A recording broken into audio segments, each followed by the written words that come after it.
मैं और हाशिम यूनिवर्सिटी में क्लास फेलो थे। मेरी मन्नी मेरे कजन तैमूर से हुई भी थी, लेकिन जब मैं हाशिम से मिली तो मुझे एहसास हुआ कि तैमूर के साथ खुश नहीं रह सकती। इसलिए हम दोनों ने शादी का फैसला किया और फैमिली के अगेंस्ट कोर्ट मैरिज कर ली।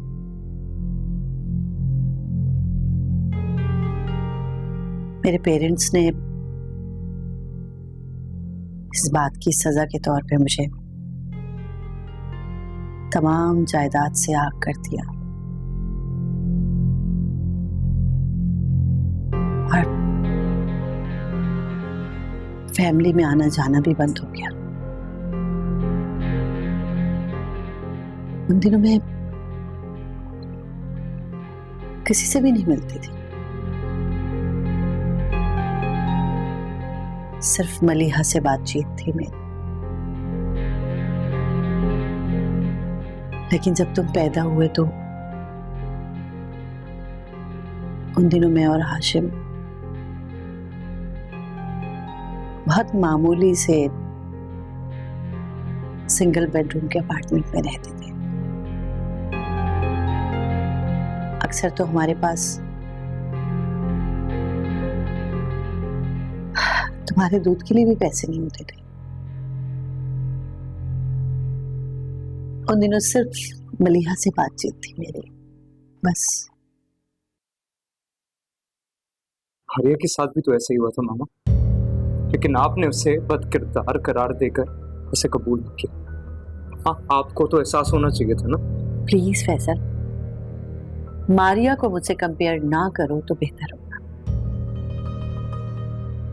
उससे तुम्हारी शादी की मुखालफत के और बहुत से रीजन। और क्या वजूहात तुम बताएंगे? वो वजूहात भी अभी तुम्हें पता चल जाएंगी सब।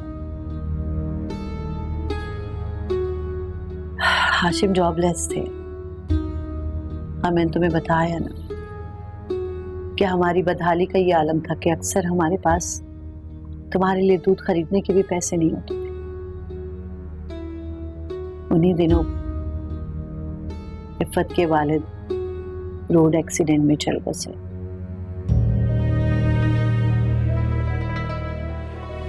इफ़त सिर्फ 1 माह की थी। मामा, आप मुझे ये सब कुछ अब क्यों बता रही हैं? इसलिए कि इन सब बातों का हमारे मुस्तकबिल से बहुत गहरा ताल्लुक है फैसल। इफ़त के वालिद का अच्छा खासा बिजनेस एस्टैब्लिश था। एक फैक्ट्री मलिहा संभालती थी और एक फैक्ट्री और ये घर उसने हाशिम के हवाले किया।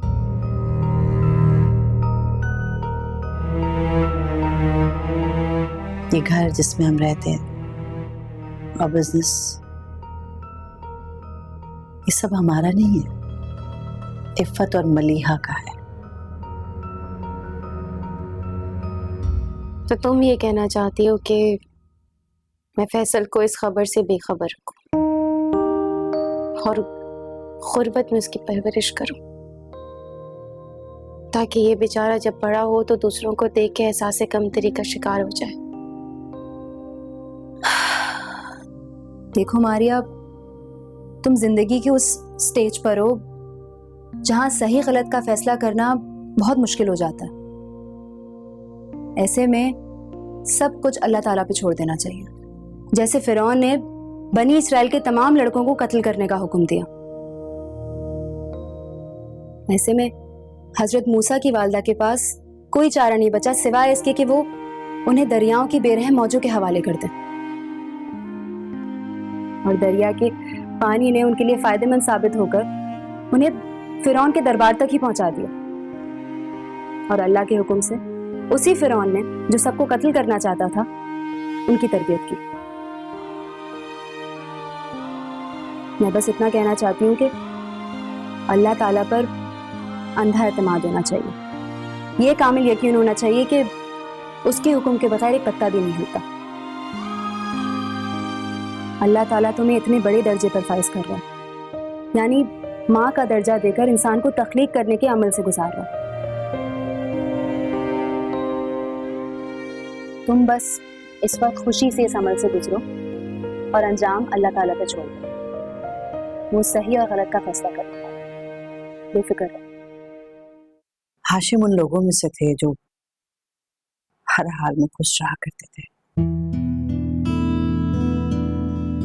उन्होंने कभी भी हिसाब किताब नहीं किया, बेदरिग पैसा खर्च करके हम सबको खुश रखते थे। हालांकि मैं अक्सर उन्हें तंबीह किया करती थी। वो कहते थे कि यही गनीमत है कि मेरे बच्चे खुश हैं, अच्छे स्कूल्स में पढ़ रहे हैं। कल किसने देखी है, आज को अच्छे से गुजारो। और मलीहा ने भी कभी कोई हिसाब किताब नहीं किया। वही समझती थी कि कल को इफ्फत ने इसी घर में तो आना है। ये घर, ये पैसा,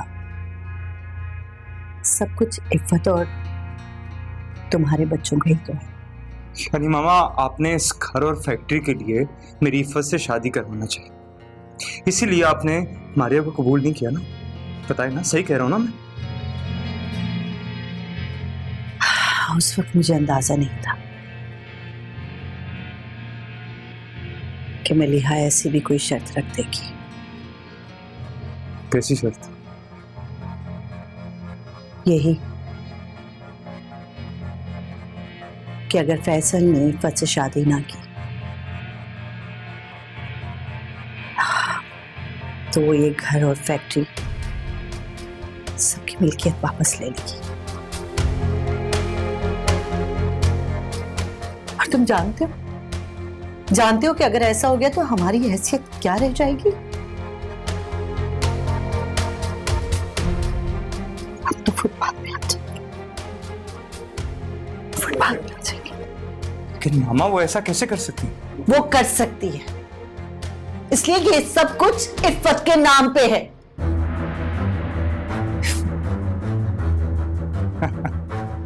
तुम हंस रहे हो फैसल? मामा आपको याद है मारिया से रिश्ता करते वक्त आपकी सबसे बड़ी मुखालफत की वजह क्या थी? कि वो मिडिल क्लास फैमिली से है ना, लोग क्या सोचेंगे, हमारे स्टेटस की नहीं। तुम कहना क्या चाहते हो? मामा अब तो मैं 100% इनकार करूंगा शादी करने से। जब इस घर और जायदाद से मुझे कोई खुशी नहीं मिल रही तो उसका क्या फायदा? मुझे तो खुशी होगी कि आंटी मलिया सब कुछ हमसे छीन ले, फिर हमारा शुमार मिडिल क्लास क्या लोअर क्लास में हो जाए, हमारा कोई स्टेटस नहीं रहेगा मामा, हम भी उसी तरह सड़क छाप बन जाएंगे। तब आपको एहसास होगा कि मिडिल क्लास हो या अपर क्लास, सब एक जैसे होते हैं, सबकी अपनी अपनी ख्वाहिशात होती हैं। मामूली सी तरक्की इंसान को क्या क्या बना देती है, इतना गरूर कि वो भूल जाता है कि एक दिन उसे सबकी तरह मिट्टी में मिलना है। तो तुम ये सब कुछ जिद की बिना पे कर मुझसे बदला ले रहे हो। मुझे तकलीफ पहुंचा के, दुख पहुंचा के तुम्हें खुशी महसूस होती है? हाँ हाँ, बेशक मलिया खाला हमसे सब कुछ छीन ले, मुझे कोई फर्क नहीं पड़ता, मुझे कोई दिलचस्पी नहीं है इन सब में। उसके बावजूद भी मैं इफ्फत से शादी नहीं करूंगा। खुदा के वास्ते फैसल, अपना नहीं तो हमारा ख्याल कर। हम गुर्बत ज़दा माहौल के आदी नहीं हैं। सुफिया बहुत नाजुक में पली बड़ी, वो नहीं सह पाएगी।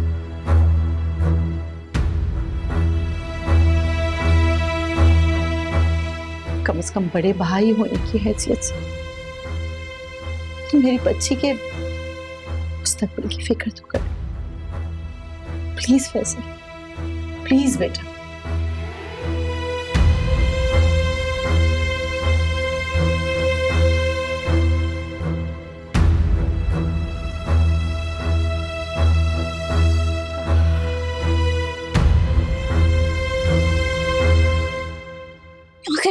कितना जिद्दी वो मम्मा,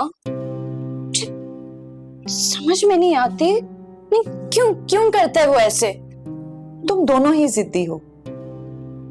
शायद मेरी और महविश की बेजालाट प्यार ने तुम दोनों को जिद्दी बना दिया है।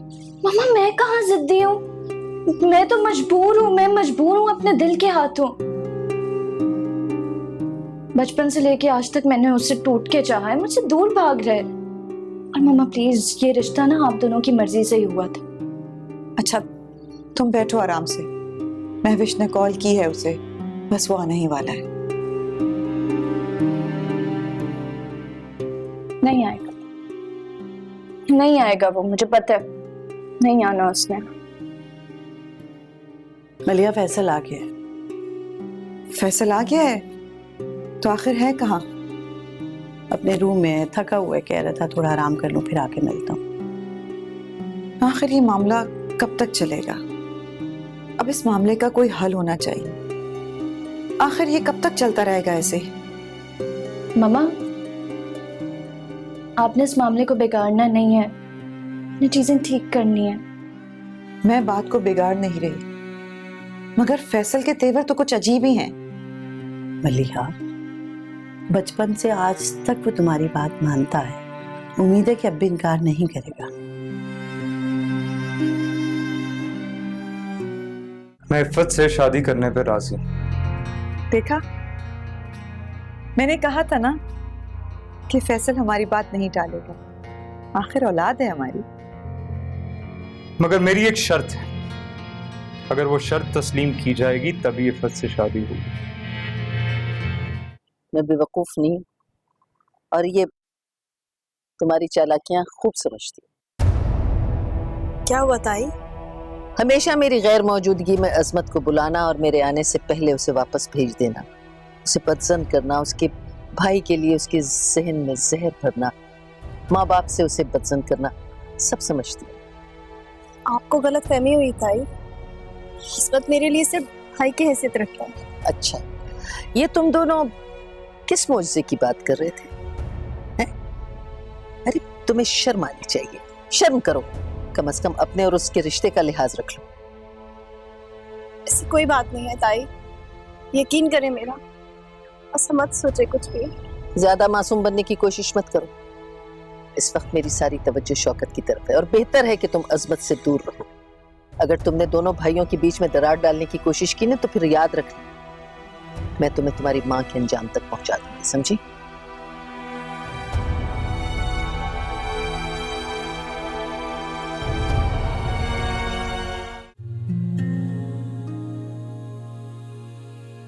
अजमत, शौकत को क्या हुआ? उसके दोनों किडनीज फेल हो गए। क्या? ये कब हुआ? महीनों से। हर 2 दिन बाद वॉश करवाने उसे किडनी सेंटर ले जाया जाता। अम्मी कह रही थी कि मैं अपनी एक किडनी उसे डोनेट करूं, फिर? लेकिन मैं ऐसा नहीं करूंगा। अजमत, मुझे पता है ऐसे पेशेंट ज्यादा देर तक सरवाइव नहीं कर सकते। जानता हूं। तुम्हारा भाई है अजमत। बदकिस्मती से। कैसा भाई जो बचपन से कदम कदम पर मुझसे मेरी खुशियां छीनता रहा। मारिया वो आंटी का मुजरिम है। आंटी के खिलाफ अंकल के कानों में जहर भरने वाला वही शख्स है। तुमसे बदला लेने के लिए उसने जबरदस्ती सानिया से शादी की ताकि उसकी जिंदगी अजाब में डाले। ऐसे शख्स को मैं अपनी किडनी डोनेट कर दूं? कभी। और सानी कैसी है? खुश होने का नाटक करती है जैसे मैं उसे जानता ही नहीं। और सुनो, तुम्हारा वहां जाना मुनासिब नहीं है। अंकल की ज़हनी हालत बिल्कुल ठीक नहीं है। घर में छुरी लिए फिरते हैं। कि कहीं तुम दिख जाओ और वो तुम्हें जान से मार दे। और तुम्हें इस सबका जिम्मेदार समझती हूँ। सही समझते हैं सर, मैं ही मुजरिम हूँ। और मेरा मुजरिम फैसल है। अगर मैं उसकी बातों में नहीं आती तो आज ये सब कुछ नहीं हुआ होता। भाई उसने तो मुझसे मिलना तक गवारा नहीं किया जुलेखा। जब उसे अपने माँ बाप की परवाह नहीं, तू भाई की भला क्या परवाह करेगा? उससे कोई भी उम्मीद रखना फजूल है। तुम भूल जाओ कि हमारा कोई बेटा भी था।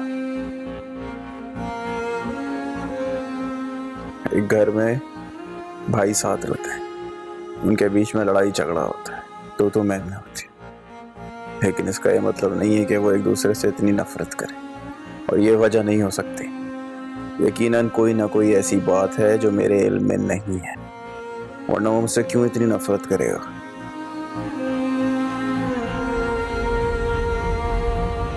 तुम अपने जहन पे बोझ मत डालो। नफरत की कोई वजह नहीं है। बात सिर्फ ये है कि वो एक नाफरमान औलाद है। अब क्या होगा ताया जान? अस्मत ने तो इनकार कर दिया है। क्या होगा और क्या होना है? बस अब मैं मर जाऊंगा। 26 डायलिसिस करवाने जाता हूँ, किसी ना किसी के मरने की खबर ही मिलती है। वाहिद हल ट्रांसप्लांट है और किडनी हमें मिल नहीं रही। बेटा तुम मायूस ना हो, दिल बर्दाश्ता ना हो। अल्लाह सबब पैदा करने वाला है, वो जरूर कोई ना कोई सबब पैदा कर देगा इंशाअल्लाह। काश मैं अपने औलाद के लिए कुछ कर सकती, मगर मैं वो बदनसीब माँ हूं जो अपने बेटे को मौत की तरफ बढ़ता हुआ देख रही हूं, लेकिन कुछ कर नहीं सकती। अपना नहीं तो हमारा ख्याल करो। हम गुर्बत ज़्यादा माहौल के आदी नहीं है। कम से कम बड़े भाई होने की हैसियत से तुम मेरी बच्ची के मुस्तकबिल की फिक्र तो कर। छोटे साहब, वो मैडम और मलिया बीबी आपको बुला रही हैं। अच्छा ठीक है, तुम जाओ, मैं आता हूँ। जी जी।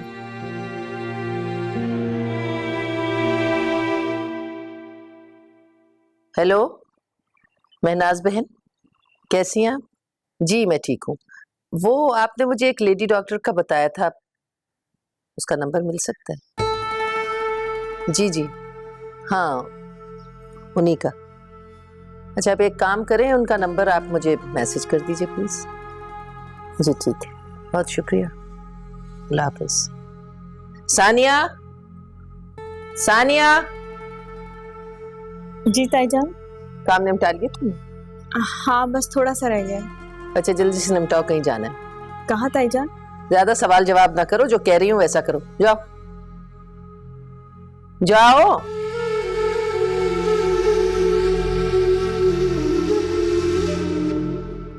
फैसल, क्यों तुमने सारे घर वालों को परेशान कर रखा है? तुम्हारी वजह से तुम्हारी माँ, इफ्फत, हम सब कितने परेशान हैं। क्यों अपनी जिद पे अड़े हुए हो? खाला मैं भी इंसान, अगर कोई मेरी मर्जी के खिलाफ मेरी जिंदगी के फैसले करेगा तो क्या मैं पालतू जानवर की तरह सर झुका लूं? फैसल, तुम पहले अपनी मर्जी से एक फैसला करके उसका अंजाम देख चुके हो। अब हम बड़ों की बात मान के एक फैसला करो और फिर देखो कि उसका अंजाम क्या होता है। देखो, तुम मेरी औलाद हो। मैंने अपनी जायदाद, घर, सब कुछ तुम्हारे बाप के नाम कर दिया। कभी उनसे मुड़ के हिसाब तक नहीं पूछा, क्योंकि मैं तुम लोगों को अपना समझती हूं। मैंने कभी तुम में, सूफिया में कोई फर्क महसूस नहीं किया। इफ्फत की तरह समझा। इफ्फत से मंगनी होने के बावजूद तुमने छुप के कोर्ट मैरिज कर ली। मैंने तुम्हारी बचकाना हरकत समझ के खामोशी इख्तियार कर ली, मगर अब मैं खामोश नहीं रह सकती। बहुत हो गया। मैं अपनी अकलौती औलाद की आंखों में आंसू नहीं देख सकती। मैं चाहती हूं कि तुम कोई भी फैसला कर लो, तुम इसे मेरी खुद गर्जी समझो या मेरी मजबूरी, मगर मुझे फैसला हाँ या ना में चाहिए। ठीक है खाला, मैं इफ़्फ़त से शादी करने पर राजी हूं।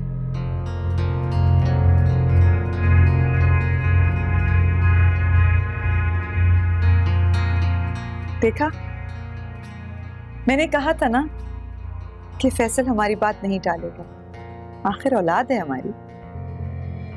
मगर मेरी एक शर्त है, अगर वो शर्त तस्लीम की जाएगी तभी इफ़्फ़त से शादी होगी। आसिया, मैं सोच रही हूँ कि कोई नौकरी करूँ। देखो मारिया, पहले तो अपने जहन से ये बात निकालो कि तुम मुझ पे बोझ हो, ऐसा कुछ भी नहीं है। हाँ, जहाँ तक जॉब की बात है, ये ख्याल अच्छा है। इस तरह तुम्हें अपने माजी से छुटकारा पाने में कामयाबी हासिल होगी। सारे डॉक्यूमेंट्स मेरे घर में अलमारी में रखे हुए हैं और मैं अपने अब्बू के सामने नहीं जा सकती। और फिर सानिया से मुलाकात होगी, मगर क्या? उस पर तो इतनी सख्ती होगी घर में कि उसका तो घर से बाहर निकलना भी मुश्किल होगा। अगर तुम कहो तो मैं जाके मिलूं उससे। तुम? हाँ, मैं एक दफा उससे मिलना चाहती हूँ, बल्कि ये मेरी तमन्ना है। मैं देखना चाहती हूँ कि वो कितनी खूबसूरत है और उसमें ऐसा क्या है जो अजमत को उससे इतनी मोहब्बत है। उससे क्या हो? पता नहीं, बस एक बेतुका सा ख्याल आता है ज़हन में। उसका कोई एक अंदाज अपना लूं, शायद अजमत भी मुझे पसंद करने लगे।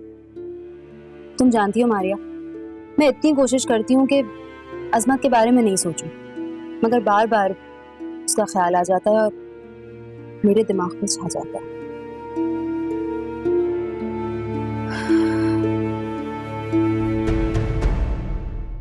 होश में तो हो तुम? फैसल, कैसी बातें कर रहे हो? मामा, मैं अपने पूरे होश और हवास में ये बात कर रहा हूँ। अगर खाला अपनी फैक्ट्री और घर मेरे नाम पे करेंगी तभी ये शादी। कुछ लिहाज करो, तुम किस तरह की बातें कर रहे हो? कितनी बड़ी है वो तुमसे?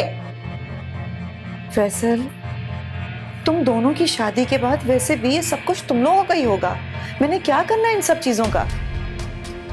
अगर मेरी शर्त मंजूर है तो सब कुछ कानूनी तौर पर मेरे नाम किया जाएगा, वरना इस टॉपिक पर मुझसे आज के बाद कोई बात नहीं करेगा। और हाँ खाला, आप जो धमकी दे रही थी ना, आप उस पर भी शौक से अमल कर सकती हैं, मुझे कोई फर्क नहीं पड़ता। फैसल, तुम कहो तो मैं अपनी जान भी तुम पे निछावर कर दूं। ये जायदाद, ये मुझे तुम्हारी जान में कोई इंटरेस्ट नहीं, मुझे सिर्फ प्रॉपर्टी की ओनरशिप चाहिए।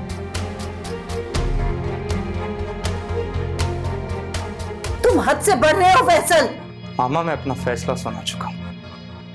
अगर आप लोगों को मंजूर है तो ठीक है, वरना भूल जाएं सब कुछ। क्या ताया जान भी यही चाहते हैं? और नहीं तो तुम क्या समझती हो? वो अपने जवान बेटे की मौत अपनी आंखों से देखना चाहते हैं, इसलिए। यानी आप सब ने फैसला कर लिया है कि आप शौकत की जिंदगी को बचाने के लिए मेरे बच्चे को मारना चाहते हैं? अरे, तुम अभी तक तैयार नहीं हुई?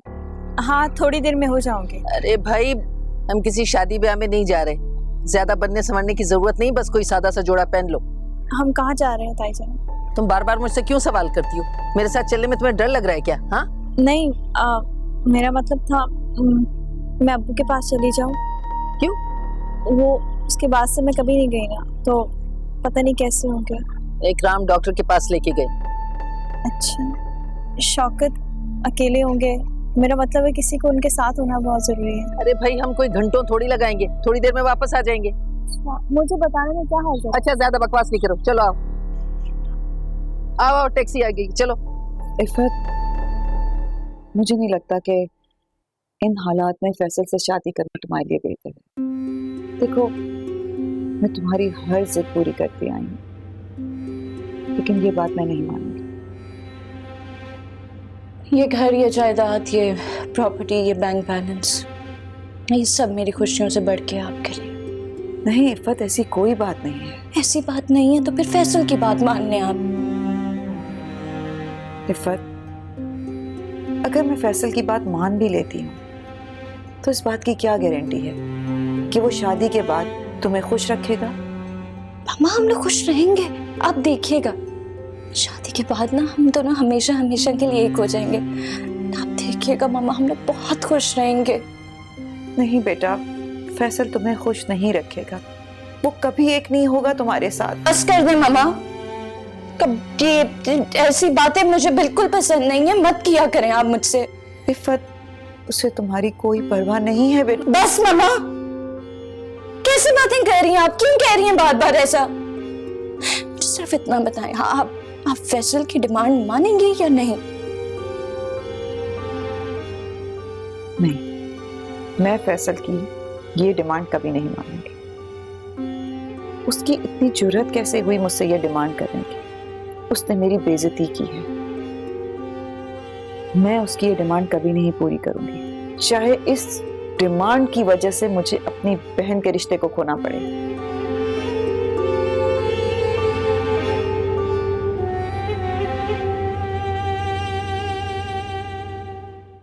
अरे चलो ना, रुक क्यों गई? ये हम कहाँ आ गए? ये तो हॉस्पिटल है। हाँ तो क्यों? आपकी तबीयत ठीक है ना ताई? क्यों? मैं बिल्कुल ठीक हूँ। तबीयत खराब लग रही है मेरी? नहीं, मैं सोच रही थी यहाँ क्यों आए हम ताई? तुम्हें चेकअप करवाने लाई हूँ। मेरा चेकअप? मगर क्यों? मेरी तबीयत तो बिल्कुल ठीक है। अरे बेटा देखो, प्रेगनेंसी में ना चेकअप करवाना बहुत जरूरी होता है। यहाँ बहुत एक काबिल डॉक्टरनी है, उससे मिलेंगे, अच्छे मशवरे देगी। चलो आगे बढ़ो, आओ। आप ऐसा नहीं कर सकती, मैं ऐसा करने नहीं दूंगी मामा आपको। मैं ऐसा ही करूंगी। मामा आप क्यों नहीं समझती मेरी बात को?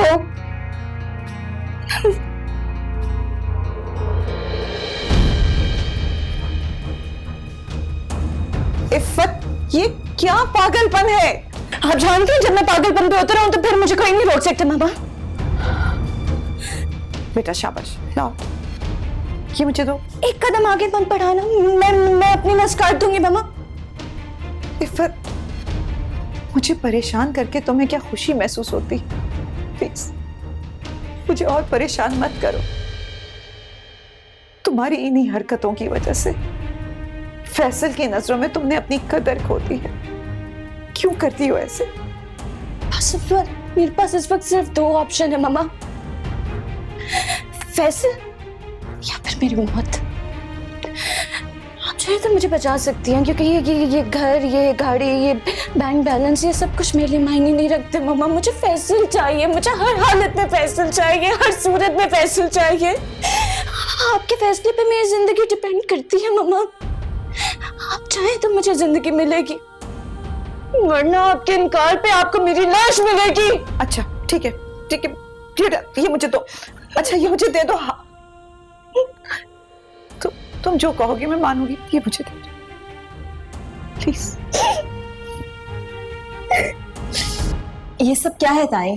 मेरी समझ में कुछ नहीं आ रहा। तुम्हें समझने की जरूरत भी नहीं है। क्या मतलब ताई? मतलब ये है कि हर बात तुम्हें बता देना जरूरी नहीं है, समझ गई? खामोशी से बैठो। अस्सलाम वालेकुम डॉक्टर साहब। सानिया तुम थोड़ी देर को बाहर बैठो, मुझे डॉक्टर साहब से जरूरी बात करनी है। जाओ, शाबाश, इंतजार करो बाहर।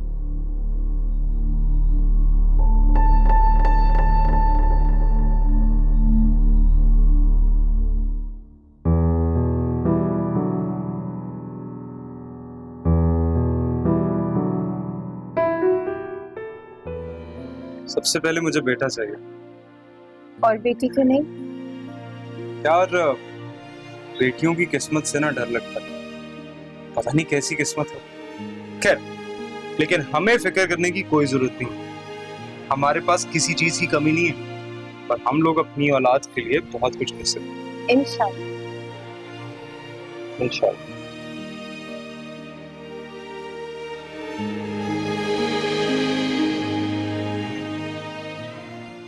काम हो जाएगा।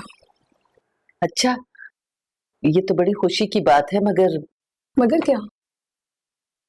वो मेरी बहू राजी नहीं होगी। ये मेरा मसला नहीं है, ये आपका मसला है। हाँ, मैं इस काम के 30,000 लूंगी। 30,000? ये तो बहुत है डॉक्टर साहब, कुछ कम कर लें। 25,000 से कम नहीं लूंगी, बाकी आपकी मर्जी है। अच्छा नहीं, ठीक है, 25,000 ठीक है, मगर कब? पहले आप अपनी बहू से बात करें, अगर वो राजी हो जाए तो मुझे फोन कर लीजिएगा, फिर बताऊंगी आपको।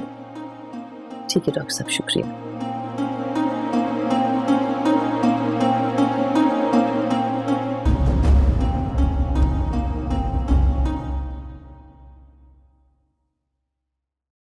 क्या हुआ अम्मी, बहुत देर लगा दी आपने। हाँ देर तो हो गई, लेकिन शुक्र है काम हो गया। क्या सानिया मान गई? राजी हुई तो नहीं है, हो जाएगी। लेकिन ये सब मुझे ठीक नहीं लग रहा। क्या ठीक नहीं लगा?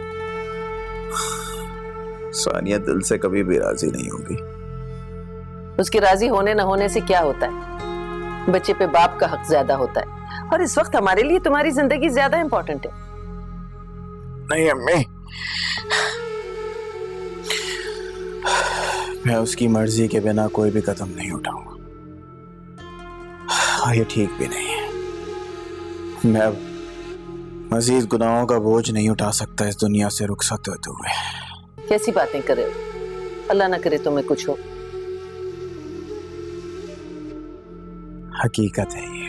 मैं तुम्हें कुछ नहीं होने दूंगी, चाहे इसके लिए मुझे कैसी भी कीमत अदा करनी पड़े।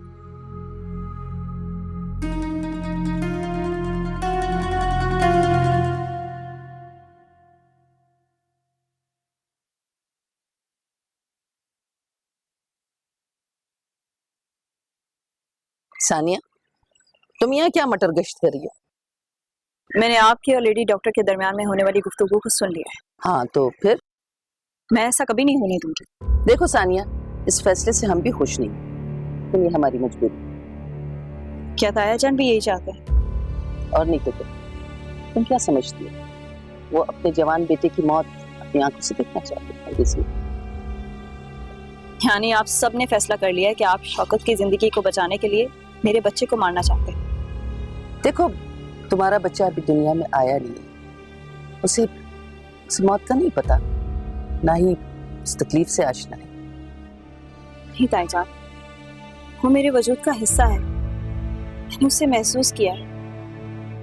मैं ये जुल्म किसी भी सूरत में नहीं होने दूंगी। शौकत तुम्हारा शौहर है, तुम्हें उसकी कोई परवाह नहीं है। अरे वो तुम्हारा मजाजी खुदा है, शौहर जो कहे बीवी को मानना उस पर लाजिम होता है, और ये हक उसे अल्लाह ताला ने दिया। नहीं ताई जान, अल्लाह ऐसा नहीं कर सकता।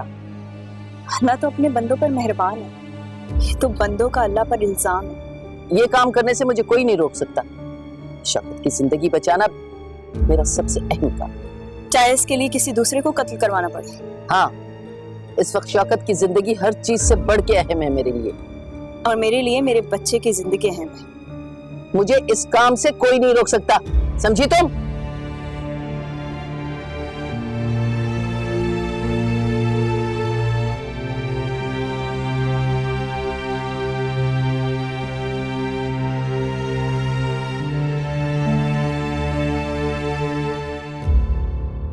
खाला, क्या सोच रही हैं ऐसे आप? मैं सोच रही हूँ बेटा, मैंने कभी सोचा भी नहीं था कि फैसल ऐसा करेगा। मुझे अपनी फिक्र नहीं है, लेकिन इस बार तुम्हारी माँ की भी दिल आजारी की है उसने। खाला रहने दें, छोड़ दें इस बात को। इस बात की आप बिल्कुल भी टेंशन मत लें प्लीज। बेटा ये मामूली बात नहीं है, खून का रिश्ता है तुम लोगों से मेरा, और मैं ये सब कुछ इसी प्यार और मोहब्बत के लिए करना चाहती हूँ, इसलिए नहीं कि कोई जायदाद या फैक्ट्री हथियानी है मुझे। हम जानते हैं खाला, अच्छी तरह से पता है हमें आपका, लेकिन अगर फैसल को ये सब चाहिए था तो वो मुझे पहले ही कह देता। खाला, मैं ये सारी चीजें पहले ही कुर्बान कर देती। क्या हैसियत है इन सब की मेरे आगे, मेरी मोहब्बत के आगे?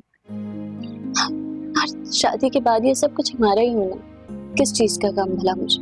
बेटा फैसल को इस तरह की डिमांड करना बिल्कुल भी जेब नहीं देता। यकीन करो कि उसने तो हमारे रिश्ते की जो वैल्यू है ना,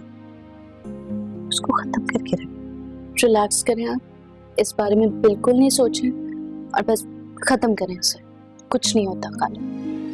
आप तो जानती हैं हम लोग ने मारिया से कैसे जान छुड़वाई है। अब मम्मा मान गई हैं, बस शुक्र है। मुझे मम्मा का डर लगा हुआ था कि वो नहीं मानेंगे।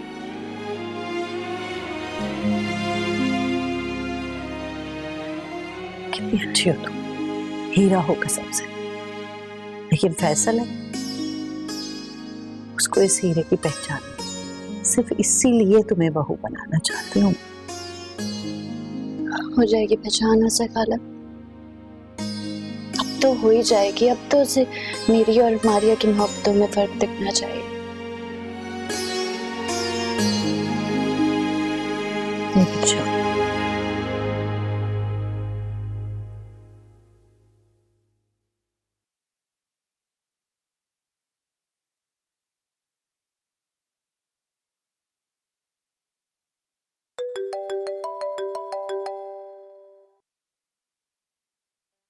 हेलो आपी। सानी कैसी है? मैंने आपको कितनी कॉल की, आपने रिसीव ही नहीं की।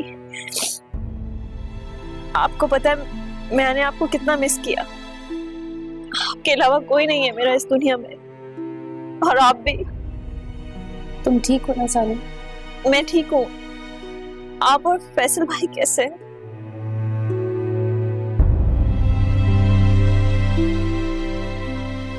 आप सुन रही हैं? हाँ मैं सुन रही हूँ सानी। आप रो रही हैं आपी? नहीं बस वैसे इतने दिनों बाद तुमसे बात करके मेरा दिल भर गया। आपी मैं बहुत परेशान हूँ। मैं आपसे कुछ शेयर करना चाहती हूँ। मेरी समझ में नहीं आ रहा कि मैं क्या करूँ। क्या हुआ? क्या बात है सानी?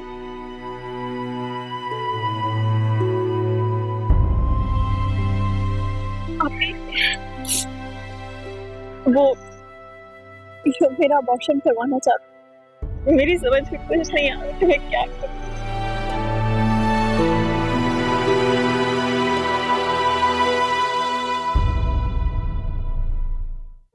लेकिन इस काम के लिए कत्ल गुनाह है, बहुत बड़ा गुनाह। ये दुनिया बहुत बड़ी है, कहीं ना कहीं चले ही जाएंगे। तुम्हें इस बारे में फिक्र करने की कोई जरूरत नहीं।